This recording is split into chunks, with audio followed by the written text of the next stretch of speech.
नमस्कार मित्रांनो, आज आपल्यासोबत असणार आहेत संदीप जगदाळे. संदीप जगदाळे यांना व्यवसाय करण्याची इच्छा होती, पण भांडवल पुरेसे नव्हते.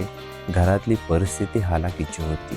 ते स्वतः एअर इंडियामध्ये नोकरी करत होते, पण त्यांना व्यवसाय करण्याची मनात हुरूर होतीच. शेवटी कल्याण येथे त्यांनी भांडवल गोळा करून स्वतःचे एक छोटेसे आउटलेट सुरू केले. ते कुमठेगावचे रहिवासी. थोड्या दिवसांनी त्यांनी नोकरी सोडून गावाकडे शिफ्ट होण्याचा विचार केला. संघर्षाचा काळ होता, पण मनात जिद्द होती. त्यांनी गावी येऊन सातारा जिल्ह्यातील कुमटे फाटा या ठिकाणी स्वतःचे पहिले आउटलेट सुरू केले. त्यानंतर पुढील 6 वर्षात त्यांनी कुमटे फाटासोबत लोणंद, मोळ्याचा वाडा, मनस्वी फाटा, चिमणगाव तसेच पुसेगाव या ठिकाणी देखील स्वतःचे आउटलेट सुरू केले आहे. स्वतःचे प्रोडक्शन करणे आणि चांगल्या क्वालिटीमुळे मागणी वाढत गेली. दररोज एकही दिवस सुट्टी न घेता सकाळी 7:45 ते 10:30 पर्यंत संध्याकाळी त्यांचे आउटलेट चालू असते. बेकरी आणि केक प्रोडक्शनपासून मिठाई, स्नॅक्समध्ये पिझ्झा, बर्गर, भजी, वडापाव सर्व काही चालू केले. सेल वाढायला सुरुवात झाली. योग्य प्रकारे नियोजन, क्वालिटी मेंटेन ठेवण्यासाठी प्रयत्न या सगळ्याच्या जोरावर त्यांना आज वर्षाकाठी 1.5 करोडचा सेल होत आहे. तसेच 45 ते 50 लाख रुपयांचे प्रॉफिट ते मिळवत आहेत आणि अतिशय आनंदाने दररोज त्याच आत्मविश्वासाने आपला हा व्यवसाय पुढे नेत आहेत. नमस्कार मित्रांनो, आजच्या नवीन व्हिडिओमध्ये तुम्हा सर्वांचं पुन्हा एकदा स्वागत आहे. आपण विविध व्यवसायांच्या मुलाखती घेत आलेलो आहोत आणि अशाच एका व्यवसायाची आज आपण मुलाखत घेणार आहोत. हा व्यवसाय असणार आहे बेकरी व्यवसाय. तर या बेकरी व्यवसायामध्ये आपल्यासोबत जे दादा आहेत त्यांचं नाव आहे संदीप जगदाळे. त्यांनी एका आउटलेटपासून सुरू केलं आणि आज त्यांनी इतर ठिकाणी पण त्यांचे आउटलेट सुरू केलेले आहेत. खडतर प्रवास होता, संघर्षाचा काळ होता, पण त्यांनी न थकता न हार मानता हा पूर्ण व्यवसाय अत्यंत आत्मविश्वासाने आणि दररोज एकही दिवस दुकान बंद न ठेवता ते चालू ठेवत आहेत.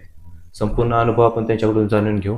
दादा नमस्कार. नमस्ते. सुरुवातीला मला तुमच्याबद्दल सांगा की कशी सुरुवात केली तुम्ही या व्यवसायाची? मी 2018-19 मध्ये मुंबईमध्ये असताना एअर इंडियामध्ये जॉब करत असताना माझ्या डोक्यात आलं की जॉब बघत बघत आपण काहीतरी बिझनेस करूया. तर मी ही गोष्ट मिसेसला बोललो.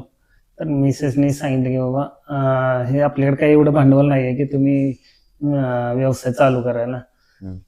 तर मग मी माझ्या मोठ्या बहिणीला त्यानंतर बोललो असं असं करतो म्हणून, काय करू. ती बोलली माझ्याकडे पण काही एवढे पैसे नाही आहेत, पण मी तुला गोल्ड ठेवायला देऊ शकते बँकेत, त्याच्यावरती तू पैसे काढ. मग तिने भांडवलासाठी सपोर्ट केला मला आणि माझं काय वैयक्तिक गोल्ड हे दोन्ही मिळून आम्ही बँकेत ठेवून पैसे काढून मशिनी वगैरे खरेदी केल्या.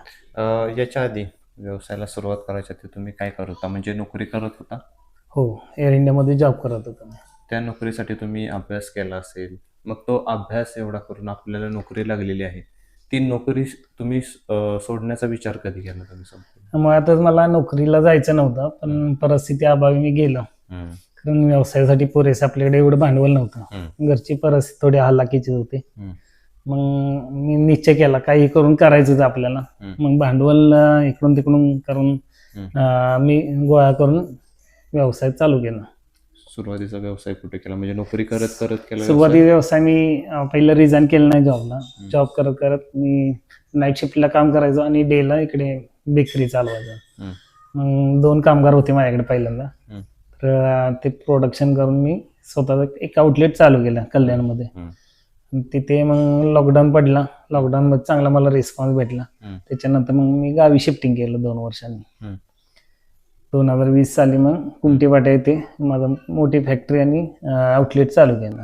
आता तुम्ही म्हटलं की तिथे तुम्ही चालू केलेलं सुरुवातीला ते किती जागेत चालू केलेलं? हे 700 स्क्वेअर फूट मध्ये होते. आणि ते भांडवल कुठून गोळा केलेलं? ते भांडवल मी बहिणीकडून 15 तोळे गोल्ड आणि माझे वैयक्तिक 15 तोळे असे 30 तोळे गोल्डवर लोन घेऊन मी ते मशिनी वगैरे खरेदी केल्या. मशिनी कुठून खरेदी केलेल्या?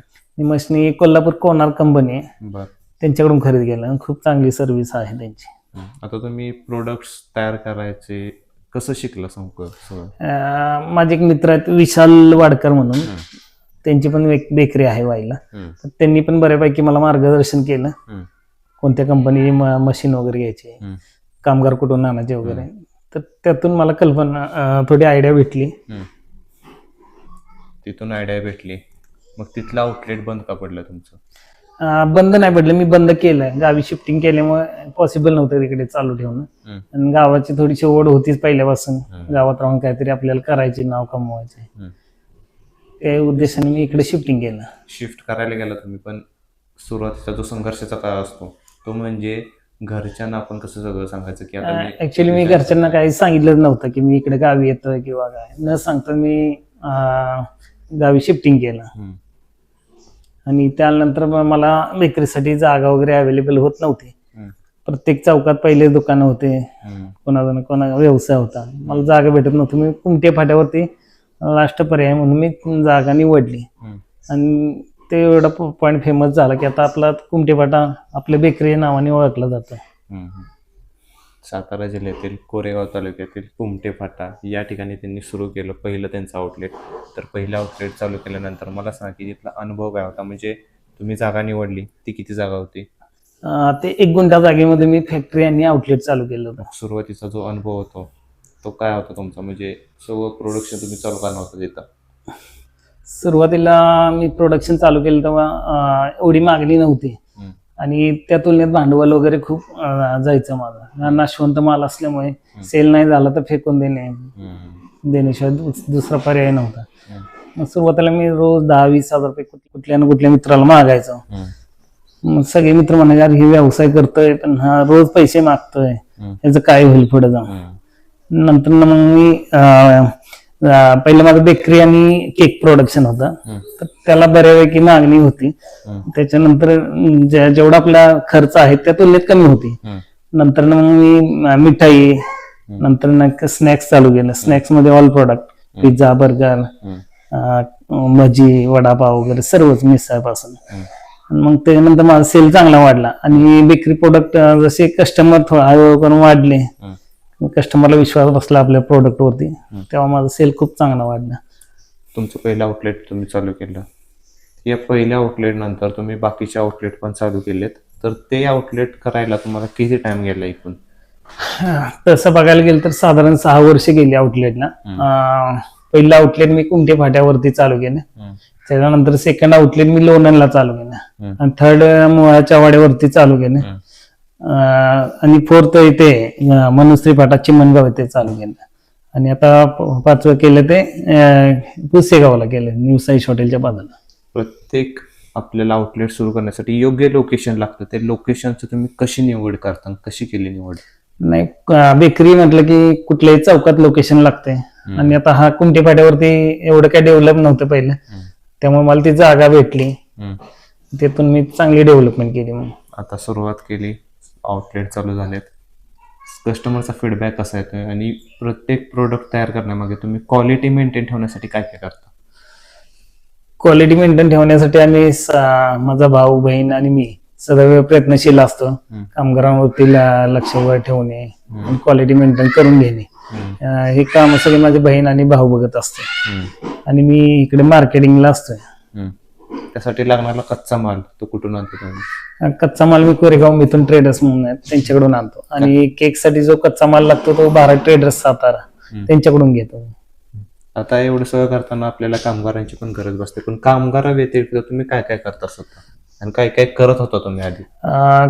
कामगार नसल्यानंतर सुद्धा आम्ही बेकरी चालू ठेवतो, किंवा कुठलेही केकचा डिपार्टमेंट असू द्या, बेकरीचा असू द्या, किंवा स्नॅक्सचा, हे सर्व गोष्टी आम्हाला जमतात भाऊभावांना. आम्ही भाऊ दोघे मिळून करतो त्या गोष्टी, सर्व गोष्टी शिकलेल्या आहे आम्ही. आता यामध्ये तुम्ही सुरुवातीला मला मग अशी बोलताना म्हणत होता की एकही दिवस आपली बेकरी बंद नसते, त्यामागचं कारण काय? असं वाटत नाही का कधी की आपण आजच्या दिवस सुट्टी घ्यावी, आजच्या दिवस निवांत राहावं? नाही, असं का, कस्टमरचा एवढा प्रतिसाद चांगला आहे की आम्हाला सुट्टीच घेऊ वाटत नाही. ते आता एक सवय झाली, रोज उठून सर्व्हिस द्यायची. दुकानात शटर उघडलं की कस्टमर चालू, ते बंद करायला कस्टमर, एवढं कस्टमर आहे आपल्याला. सकाळची दिवसाची सुरुवात किती वाजता होते तुमची? दिवसा मी 6:45 वाजता शॉप चालू करतो, ते संध्याकाळी 10:30 पर्यंत आपली सेवा असते. संध्याकाळी 10:30 पर्यंत. आता मला सांगा की आपलं वर्षाकाठी सेल किती होतो ना आपल्याला उत्पन्न किती मिळतं? वर्षाकाठी माझा 1.5 करोडचं सेल होतं बर. आणि उत्पन्न 45 ते 50 लाख रुपये आपल्याला होते. म्हणजे प्रॉफिट तुमच्या हातात राहतं. मग कामगार तुम्ही ठेवलेत, व्यवसाय सुरू केलाय, 5 आउटलेट झालेत, पुढे एक्सपान्शन प्लॅन तुम्ही काय काय करणार आहात? म्हणजे अजून प्रोडक्ट तुम्ही कुठले कुठले आणणार आहात मार्केटमध्ये? आता मार्केटमध्ये सगळं नवीन काय येईल ते चालू करायला प्रयत्नशील असतेच. आता सध्या आपला मावा केक वगैरे चांगला फेमस आहे. बर.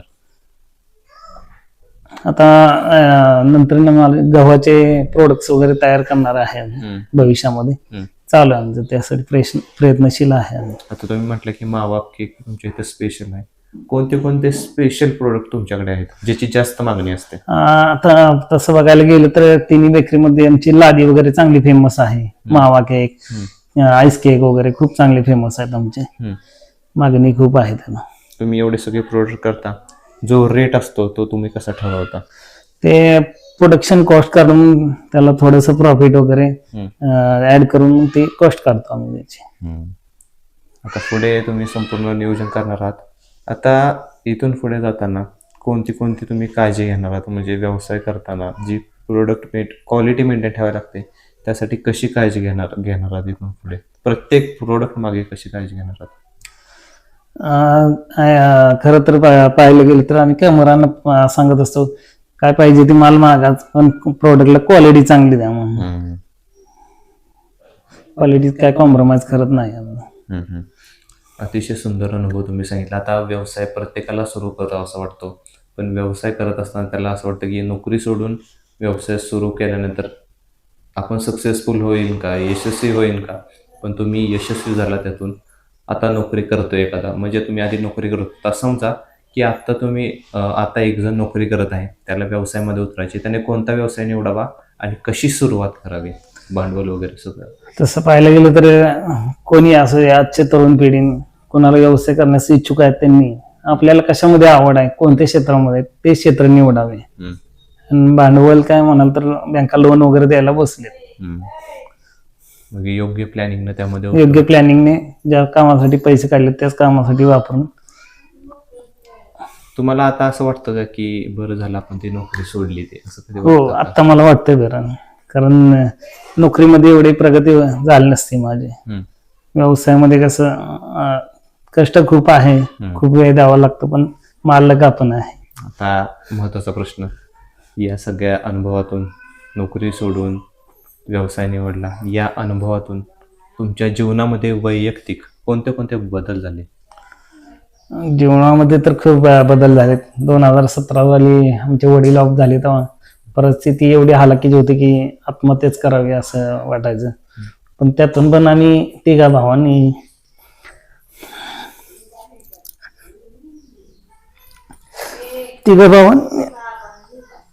चांगले प्रयत्न करून व्यवसाय उभा केला.